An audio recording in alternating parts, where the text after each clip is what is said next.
The socioeconomic impact of chronic pancreatitis is significant.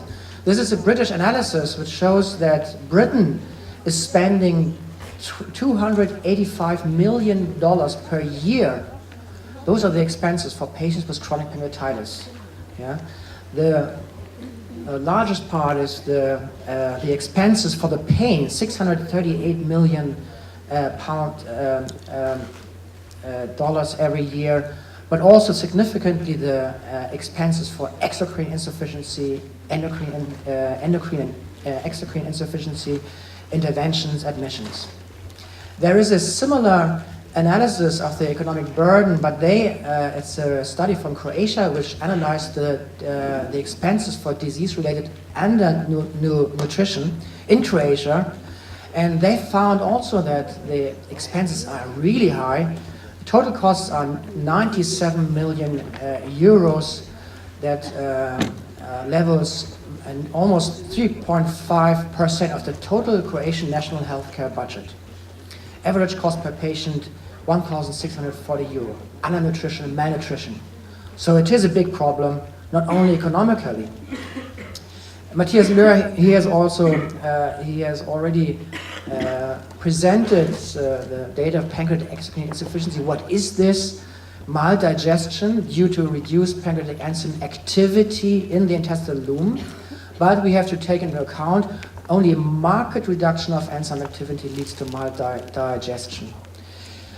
If we diagnose this problem, it's quite easy and straightforward to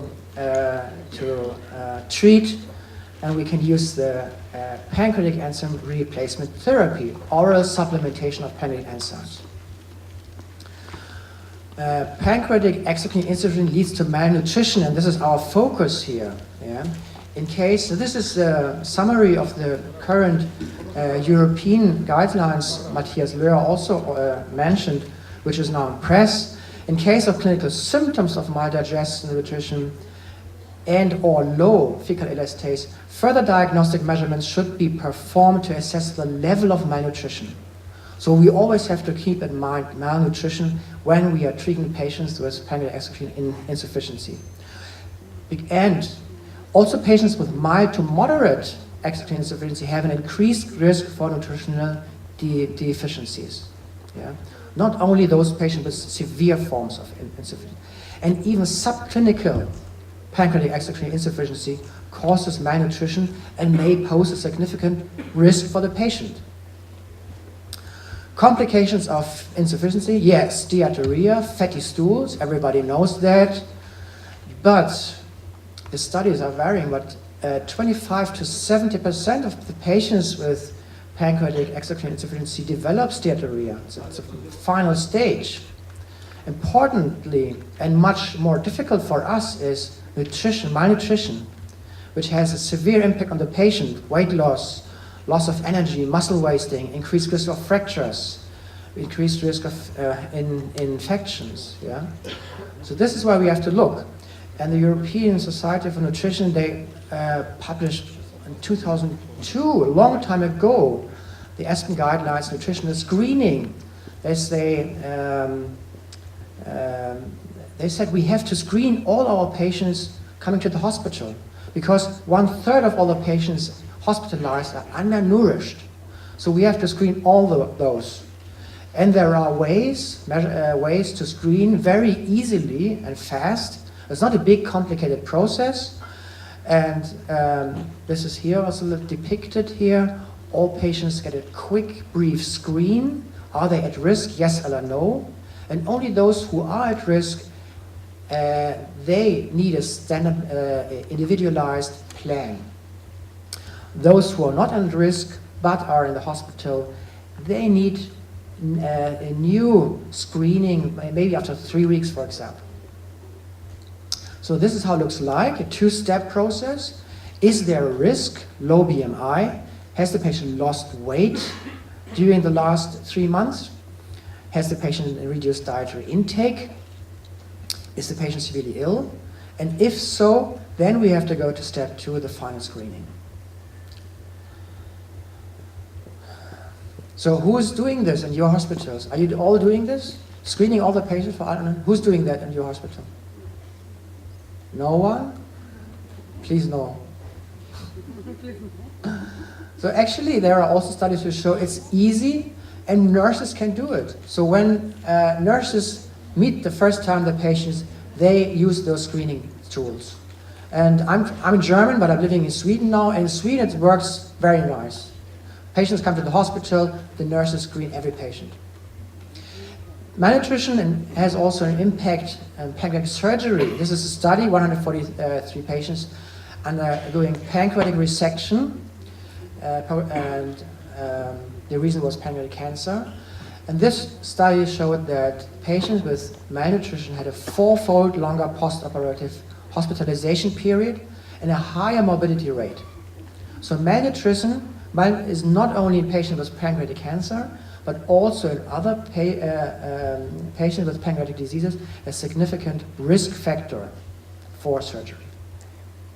So we have heard pancreatic exocrine insufficiency, fat-soluble vitamins. It's also, everybody knows it in every textbook. But let's take a closer look. Is it really true, all fat-soluble vitamins deficiencies? Yeah? Vitamin A. So actually, the majority of studies have shown vitamin A deficiency is not a clinically significant problem in most patients with pancreatic exocrine insufficiency. The same for vitamin E. Some studies, 24% have vitamin E deficiencies. Clinically, not really that important. Vitamin K, up to 50% deficiencies, yeah, between 15 and 56. But vitamin D is a problem, and actually it's a worldwide problem. Yeah? Vitamin D deficiencies are now recognized as a pandemic. The major cause of vitamin D deficiency is not pancreatic exocrine insufficiency, it's a lack of sun exposure. And very few foods naturally contain vitamin D. And this is the reason that in many countries the foods are fortified. They have vitamin D additives. Yeah? So also in Sweden there are additives, and it's in milk. They add vitamin D in milk or margarine. Yeah? And how does it look like in Sweden, where I come from? So you know, in the winter time it's quite dark there. Every second Swede suffers from lack of vitamin D. And now they're discussing in Sweden that they should add also other nutritional products, vitamin D, cooking oil, rice, butter, yogurt products. This is a discussion now. Yeah? And synthesis, as everybody knows, depends on the sunlight, the exposure to sun, but also the chemical processes or steps in the liver and the kidneys. Yeah? Interestingly, it's not well defined what is really deficient. Most of the people now assume that less than 25 nanomoles per liter is regarded as deficiency. Yeah. And this is the consequence of vitamin D deficiency, fractures. And this is also important for our patients with chronic pancreatitis. Here are different examples: the vertebral spine, lumbar fractures, compression fractures, hip fractures. And luckily, not all the patients have osteoporosis or fractures, but many patients have osteopenia. It's a step before osteoporosis. Yeah? This is a radiograph, yeah? Typical picture of osteopenia. And here you can also appreciate why those patients have an increased risk for fractures. Left side, it's a normal trabecular structure of a bone for vertebral spine. On the right side, osteoporosis. And here you can imagine that there's a high risk of fracture. So, and how can we measure bone mineral density? It's quite easy with a DEXA scan, dual X-ray absorptiometry, difficult word. Yeah, it's quite easy. It's a low. It's a easy. The exposure, radiation exposure, very low. So the endocrinologists are doing this, performing this at our institution. And this gives us a very precise notion of the bone mineral density, bone mineral content. So this is a study. They were looking for vitamin D status in patients with chronic pancreatitis and pancreatic cancer, and they found a very high percentage of patients with vitamin D deficiency, but very low percentage of those patients had vitamin E or vitamin E deficiencies. What happens when those patients were set on received supplements, calcium and vitamin D? Okay. So this is another slide which is not shown later shown. So all the patient groups was shown that the vitamin D goes up. So it's quite easy to treat them if I know the patients who really need vitamin D.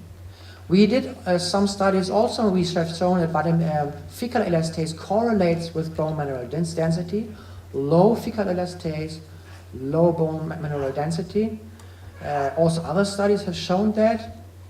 This is a study from 2015. They were also looking for patients with chronic pancreatitis and for osteoporosis, and they were looking for a different panel of bone turnover markers, resorption markers, vitamin D of course, but also cytokines and PTH. And they've shown 1/3 of the patients with chronic pancreatitis had osteoporosis.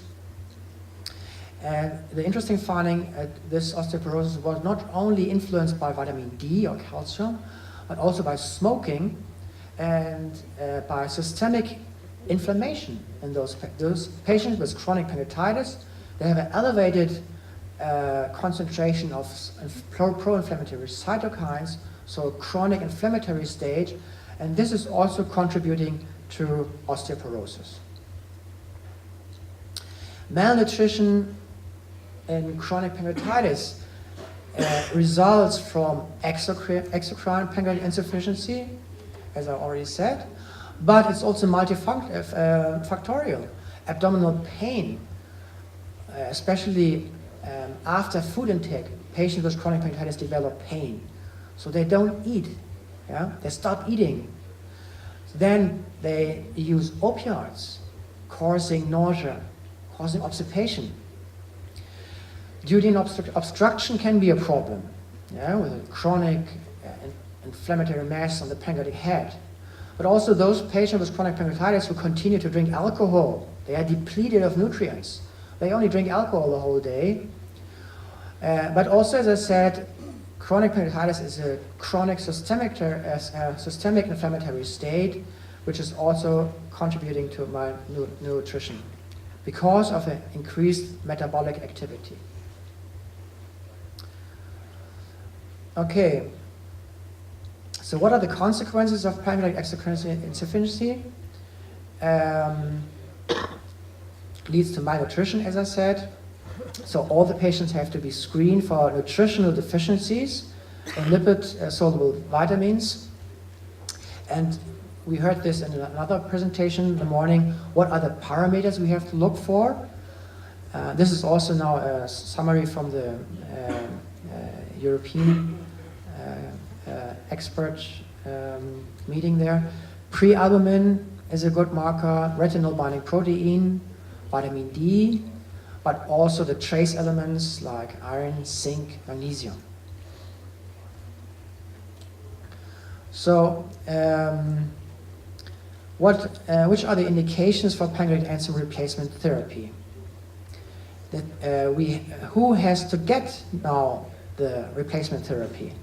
The patient with pancreatic exocrine insufficiency with low fecal elastase, patient with clinical symptoms of malabsorption or laboratory signs of malabsorption. So that means also those patients without clinical symptoms of malabsorption, but laboratory signs of malabsorption need enzyme replacement therapy. So that's a little bit a change in concept. 10 years ago or 15 years ago, we were looking on the clinical symptoms, diarrhea, bloating, abdominal pain maybe. But now it's more subtle, it's more difficult. We have to look for malnutrition Only the patient doesn't answer. If we ask the patient, do you have malnutrition? He will not say yes or no. So it's a little bit more difficult for us. So this is also names. So what is the dose, the optimal dose? And here is again, the summary of the European recommendation. A minimum lipase of between 40,000 to 50,000 is recommended with main meals, and half of it with snacks. Yeah.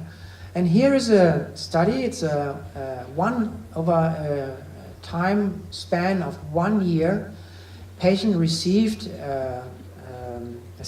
enzyme replacement therapy, quite a high dose, 80,000 units 3 times a day, and 40,000 for a snack, quite high dose. And then there was a study from India, published 2013, and then they were looking for the parameters stool frequency, body weight, body mass index. And here you can see the daily stool frequency were continuously going down. The body weight went up. The people gained, so a medium 5 kilos during this year. And of course the body mass index also in parallel went up.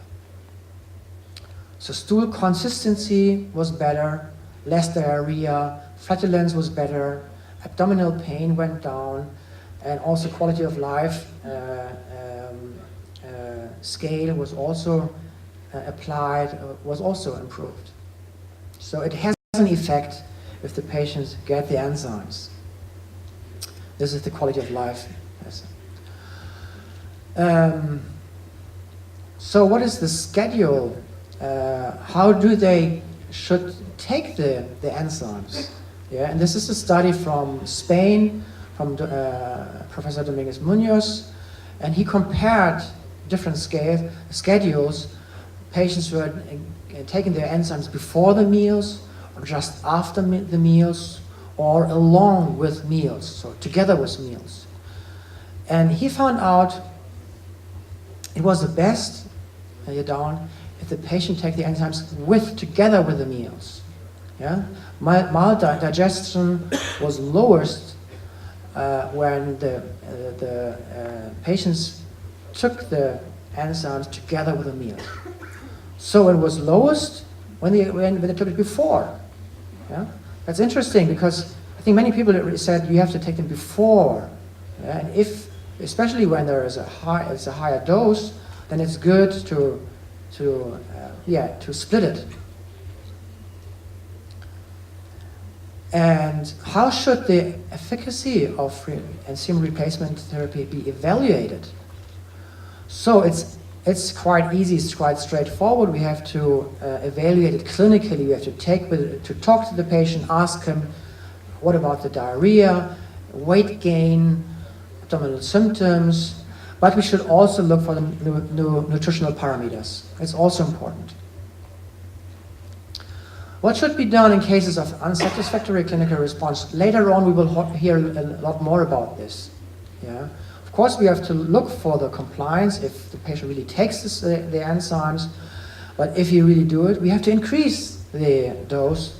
We have to double the dose of PPI. And only in those cases where this strategy fail, we have to look, is this really exocrine pancreatic insufficiency, or is something different causing the diarrhea? Yeah. So either we can double the dose, or we can combine the enzymes with the PPI.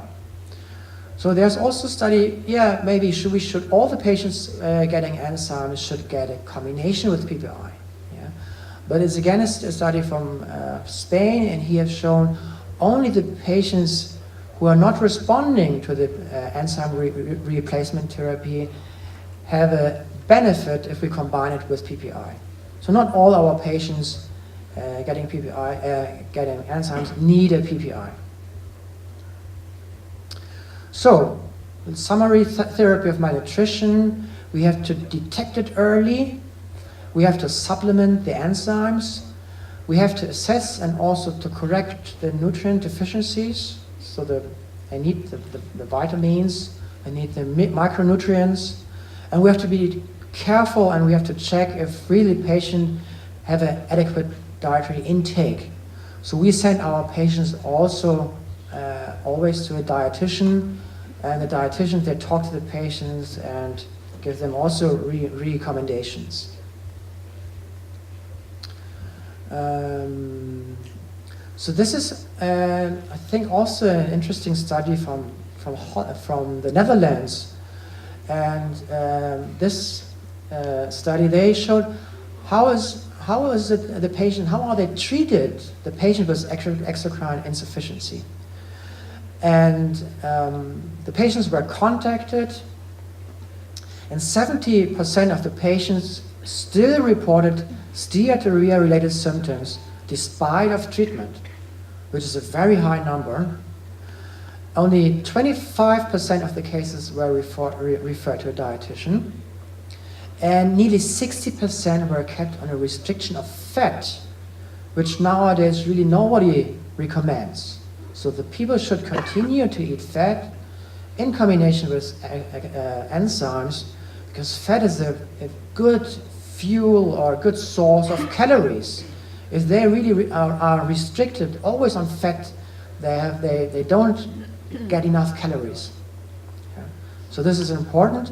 We also had a small project where we also contacted our patient in Sweden, and it was very interesting for us to get in contact with them. Many patients had a quite low dose.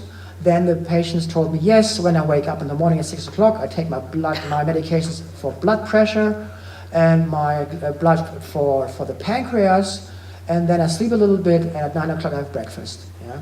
So it's very interesting to talk to the patients. Yeah? But now look a little bit what the other guidelines in Europe recommend regarding the dose. Yeah? And the Belgian consensus recommendations published in 2014, they don't specify any dose. Yeah? They only say we have to treat the patients with enzymes. The Italians, what do they say? Yeah, they recommend 25,000 to 40,000 units for every meal. And it's interesting, they say dosage should be tailored according to the severity of maldigestion and fat content of the meal. Yeah? Tailored. And this is actually what our patients do. If they said, oh, if I eat a lot more fat or more, a big cheeseburger, McDonald's, Big Mac, so I take an extra creon. Yeah? So they are doing that. Yeah? The Italians, they say also basically 40,000 proved to be successful and 20,000 for a snack. The Spanish experts, what do they say? Minimally pass 40,000 to 50,000 is recommended at each meal, half dose in combination with snacks. It should be given in the middle or at the end of meals. The Germans, what do they say? Lower dose, 20,000 to 40,000 units, and with a snack, 10,000 to 20,000. Level of evidence, 1B, recommendation B, strong consensus. Yeah? So their recommendations are variable. And the Swedish guideline, which is now also in preparation or almost in press, recommends also 40,000 to 50,000. So there are different recommendations. They are quite strict, and maybe in the future we need more evidence that we really can tailor the dose to the individual patient. I think currently we don't have so many good studies which can really say or give us a tool or help to give a recommendation how we can individualize the enzyme supplementation for our patients. Thank you very much. Thank you very much, Dr. Haas, for the nice presentation. Are there any questions? Would you recommend to measure vitamin D, A, and E in every patient with chronic pancreatitis, even when he has no signs of malnutrition? I think D, yes, because irrespective of the pancreas, vitamin D insufficiency is so widespread. So definitely yes. A and E, I would be a little bit more constrained. Maybe in those patients where really have malabsorption signs, malnutrition signs, low BMI, I would also go for it. But in the first place, I think vitamin D is really important. But there's no evidence regarding clinical outcome. Yeah, this is true. Yeah. So we have the epidemiological evidence that that vitamin D insufficiency is widespread and has an increased risk for osteoporosis and fractures, but the interventional studies are lacking. I see hundreds of patients with chronic pancreatitis, but osteoporosis is no clinical problem. That's good for them, yeah? Okay. I don't see any further questions. Thank you much again.